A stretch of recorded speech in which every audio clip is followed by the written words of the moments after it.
The 2022 FIFA World Cup is Qatar.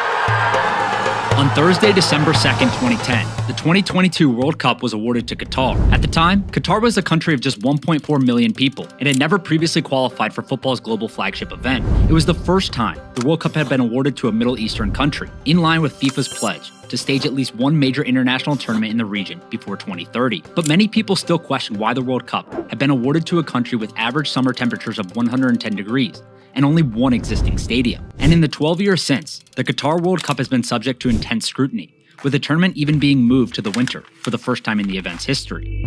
So why was Qatar awarded the World Cup, and why is it now being played in the winter? How can a country of 2.8 million people have the infrastructure to host the world's biggest sporting event and accommodate over 1 million fans within the small peninsula? And what's so special about the new ball being used? Here's everything you need to know about the 2022 World Cup in Qatar. Before we get into this year's World Cup, it's helpful to have some background on Qatar itself. The country is located in the Middle East, occupying a small part of the Arabian Peninsula, and shares its only border with Saudi Arabia. At 4,468 square miles, it's the 164th largest country in the world, and smaller than 48 US states. In fact, you could fit 852 Qatars in the entire United States. In terms of its history, after being part of the Ottoman Empire in the 19th century, Qatar became a British protectorate in the early 1900s, before gaining independence in 1971. Since that point, the country has used its vast resources and wealth to become one of the Arab world's emerging powers, exporting large quantities of oil and natural gas worth over $40 billion annually. The country still has the world's third largest proven natural gas reserves, after only Russia and Iran, and the 13th largest oil reserves at an estimated 25 billion barrels. But aside from oil and natural gas, large global media groups like Al Jazeera and beIN Sports are also headquartered in the country. And all this growth has resulted in a rapid population increase. Since 2006, Qatar's population has more than tripled, with over 2 million expats now living in the country, which makes Qataris a minority in their own country, at just 15% of the 2.8 million person population. Despite this, the country still has the fourth highest GDP per capita in the world, and it's looking to keep their status by diversifying the economy through the Qatar National Vision 2030 plan, a project established in 2008 to make the country an advanced society capable of sustaining its development and providing a high standard of living for its people. The country played host to the 2006 Asian Games, as well as the World Athletics Championships in 2019. But what's their football pedigree, and why did they get awarded the World Cup? Qatar's national football team has never qualified for a World Cup, but the country was awarded the tournament in 2010, ahead of rival bids from the United States, Australia, South Korea, and Japan. The pitch focused on giving the Arab world a chance to represent itself on a global level and grow football's existing regional popularity in the Middle East, not just the nation of Qatar. And the bid was also tied to the country's Qatar National Vision 2030 project, which would use sports as one of the country's catalysts for change. Others have also suggested that Qatar's lobbying efforts played a big role in their country being awarded the tournament. For instance, after the Confederation of African Football was strapped for funds, Qatar paid for its annual general meeting in early 2010, which opened up the opportunity for the country to present its 2022 World Cup bid to delegates that had votes on FIFA's executive committee. On top of this, Qatari Mohammed bin Hamdan was supposed to run for FIFA president in 2010, but pulled out months before the election to support incumbent President Sepp Blatter. Some news outlets saw this move by Hamdan as a means to garner support from Blatter for Qatar's 2022 World Cup bid. Then in 2013, former FIFA Secretary General Jerome Valcke openly admitted the preference to work with less democratic states when organizing World Cup events. Valcke said, "Less democracy is sometimes better for organizing a World Cup. When you have a very strong head of state who can decide, as maybe Putin can do in 2018, that is easier for us organizers than a country such as Germany, where you have to negotiate at different levels." Valcke has since been dismissed as FIFA Secretary General after allegations of corruption and wrongdoing within the organization came to light. And on paper, Qatar also simply outspent the competing nations in their bid. The country spent approximately $200 million on their pitch, nearly 5 times more than the nearest rival Australia, and 40 times more than the United States. However, there have also been numerous accusations of bribery, financial foul play, and corruption. In 2011, former FIFA Vice President Jack Warner made public emails that claimed Qatar had bought the rights to win the bid. And in 2014, the Sunday Times reported that Mohammed bin Hamdan made payments totaling $5 million to football officials in return for their support for the Qatar bid. And 5 years after that, in 2019, the Sunday Times again reported that FIFA would receive an alleged $880 million in 2 installments from Al Jazeera pending a successful bid. Then most recently, in 2020, the U.S. Department of Justice formally accused 3 South American officials of receiving bribes to ensure votes for Qatar.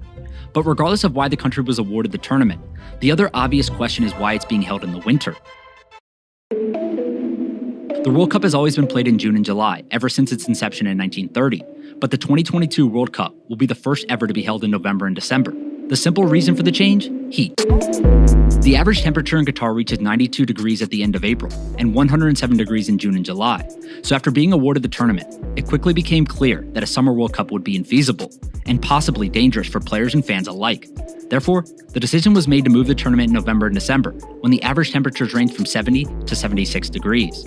But concerns about the heat also led organizers to build air conditioning systems into all 8 stadiums. The cooling units will use solar energy technology that run fans designed to take in outside air, cool it in to lower the temperature, and purify it for spectators. The professor of mechanical engineering at Qatar University said, "We are not just cooling the air, we're cleaning it, we're purifying the air for spectators. For example, people who have allergies won't have problems inside our stadiums." But obviously with the World Cup being played in the winter, there's also going to be a disruption to the standard schedules of many national leagues around the world, and many leagues have had to make adjustments as a result. The Premier League had to start its season a week earlier and will end its season a week later than normal, while Germany's top-flight league, the Bundesliga, will take an extra month off to accommodate the World Cup schedule, which means that the league will have 2 months off from mid-November to mid-January. These changes to the top-flight leagues are unprecedented, and many have raised concerns about the impact on player health and fitness, with the sheer volume of football being condensed into just one season. Liverpool manager Jurgen Klopp compared the situation to climate change and said that people talk about it, but no one acts. He said that there must be one meeting where they all talk to each other, and the only subject should be the most important part of the game, the players. My problem is that as much as everyone knows it's not right, no one talks often enough about it, and it won't be changed. Something has to change. The World Cup happens at the wrong moment for the wrong reasons. The next obvious question is where the games will be played. One of the unique facts about the upcoming tournament is the number of stadiums. There will only be 8 stadiums in total, which is the lowest number of venues for a World Cup in recent years. In fact, of the 8 venues selected to host the tournament, only 1 was built prior to the bid, while the other 7 have been constructed from scratch. Given the size of the country, the maximum distance between 2 stadiums is also just 90 miles, with all grounds connected by the Doha Metro line, which is expected to carry around 1 million people during the course of the tournament. These stadiums include the Lusail Stadium, which is the tournament's flagship venue hosting the final. After the World Cup, larger parts of the stadium are going to be taken down, and the ground area will feature a community space with shops, leisure areas, and sports facilities. The next stadium is the Al Bayat Stadium, a name that is derived from Bayat al-Sha'ir tents used by nomadic people in the region. After the tournament, upper seating will be removed, and a 5-star hotel and shopping center will go up in the space. Thirdly, we have Al Janoub Stadium, which is inspired by the sales of Doha boats. Then there's Ahmad bin Ali Stadium, where 80% of its construction materials were reused or recycled, and its glowing facade represents patterns that characterize different aspects of the country. The 5th stadium is Khalifa International Stadium, which is the only stadium that was built before the 2022 World Cup, and the only one that has no plans to be dismantled post-tournament. The 6th stadium, Education City Stadium, is located in the middle of several Qatari universities and known as the Diamond in the Desert. Its outside facade changes colors based on where the sun is in the sky, and after the World Cup, half of the seating will be removed. The penultimate stadium on the list is perhaps the most interesting. Stadium 974 has a unique appearance and derives its name from the 974 shipping containers used to construct it.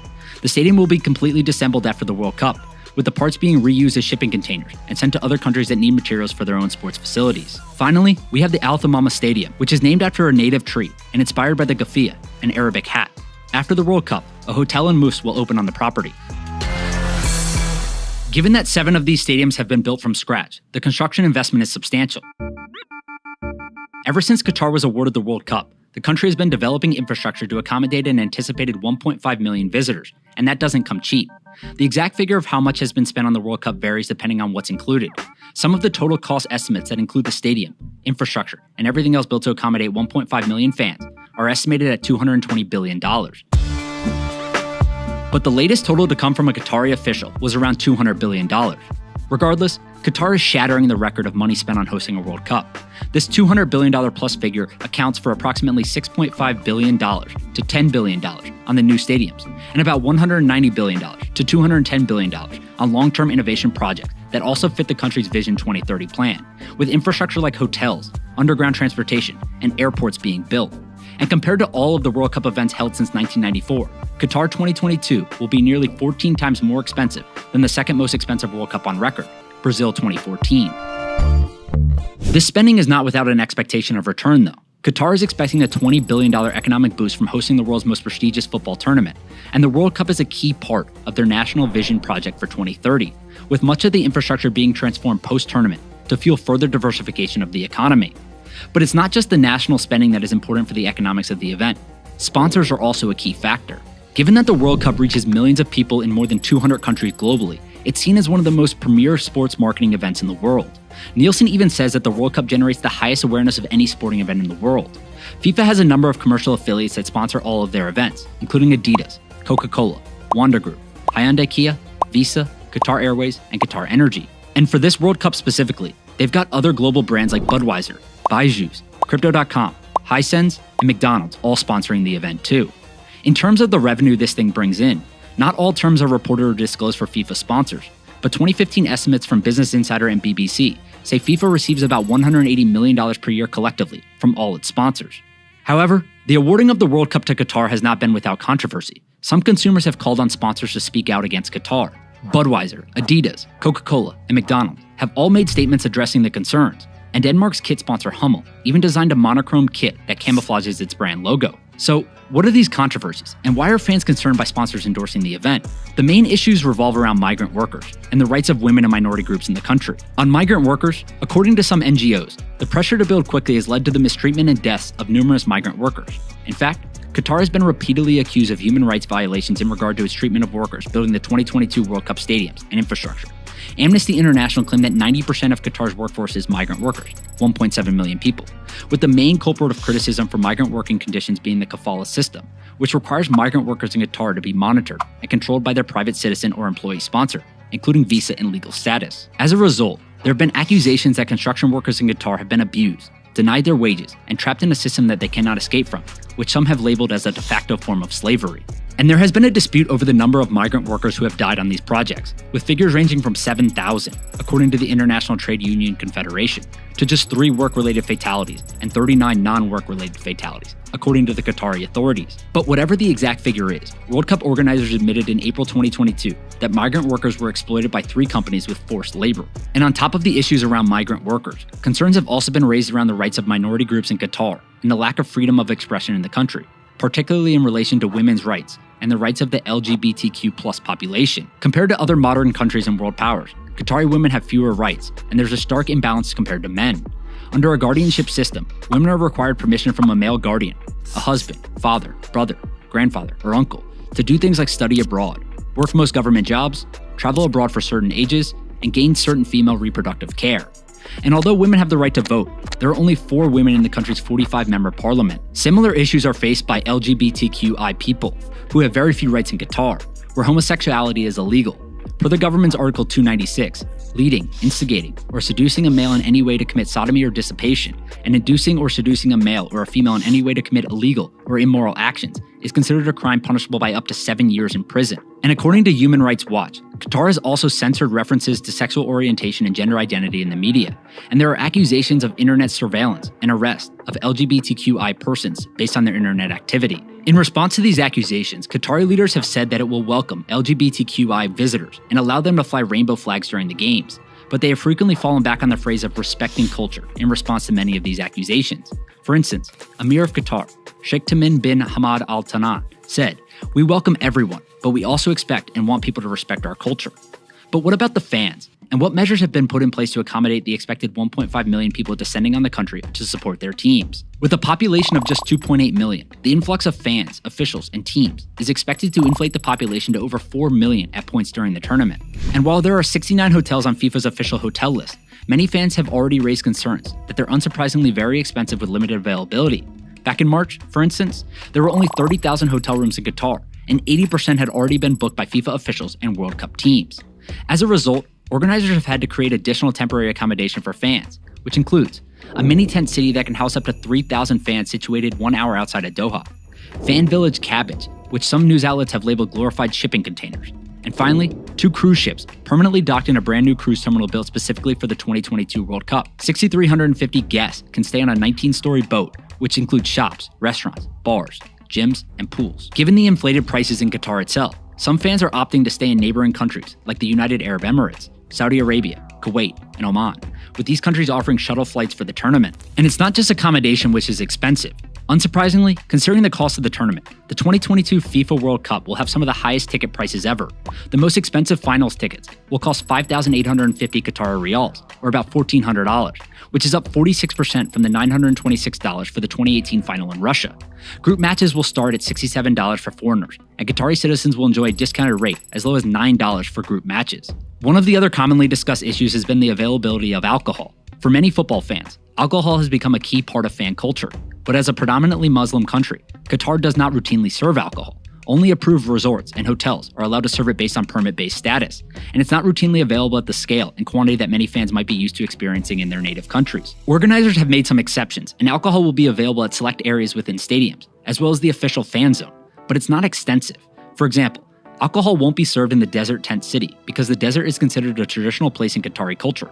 So although there won't be a complete ban, the experience won't quite be the same as previous tournaments, and some have raised concerns that this could potentially cause problems off the pitch during the month-long tournament. But what about events on the pitch? What's actually happening? Who are the favorites? And why is the new ball from Adidas so special? 32 teams have qualified for the World Cup, and they've been split into 8 groups of 4. Each team will play the other nations in their group once, with the top 2 advancing to the knockout stages. After 3 knockout rounds, the final will be played at Lusail Stadium on Sunday, December 18th. So in total, there will be 64 games played across 29 days, with each of these games featuring the groundbreaking 2022 World Cup football. So what really is so special about the ball? Well, the Adidas 2022 World Cup ball, known as Al Rila, will be the first to feature connected ball technology. This means it will be connected to a sensor-driven VAR system that will be able to provide real-time tracking on offsides calls to video officials. This will allow for the most time-precise motion sensor ever to be used inside a World Cup official match ball, tracking every touch of the game. Combined with player position data and artificial intelligence, this connected ball technology contributes to FIFA's semi-automated offsides technology and will provide instantaneous information to help optimize decision-making. Whether this means the World Cup will be without any on-field controversy remains to be seen. But even with this advanced tech, there's every likelihood VAR will have some sort of role to play at some point over the next 4 weeks of the tournament. Regardless of VAR controversies, there are no clear favorite countries to win the tournament. But Brazil, Argentina, and France are the 3 teams widely considered to be leading contenders for the title. France are the defending champions after winning the title in Russia in 2018. Argentina is coming into the tournament after winning the Copa America in 2021. And 5-time champions Brazils are riding a wave of good form coming into the tournament as well. The tournament will also be Lionel Messi's last World Cup, which could give Argentina added motivation to succeed. The same could be said for Cristiano Ronaldo in Portugal. The Portuguese playmaker turns 38 in February, and is unlikely to feature in any future national tournaments, so this could be the last time that we see both Messi and Ronaldo appearing in the same tournament for their respective countries. However, some major players aren't going to be there at all. Household names like Norwegian starlet Erling Haaland and Swedish stalwart Zlatan Ibrahimovic have all missed out, and other players including Diego Jota, N'Golo Kanté, and Gini Waldron have all picked up injuries and are likely to miss the tournament too. It remains to be seen how disruptive a mid-season tournament will be, and whether the controversy surrounding this year's World Cup will become more problematic for the organizers when the event actually starts. But there can be no question that the Qatar World Cup will be a unique event. With 7 new stadiums, a purpose-built port for 2 19-story cruise ships, and state-of-the-art stadium air conditioning systems, the event certainly hasn't come cheap. And now it's time to see whether it was all money well spent.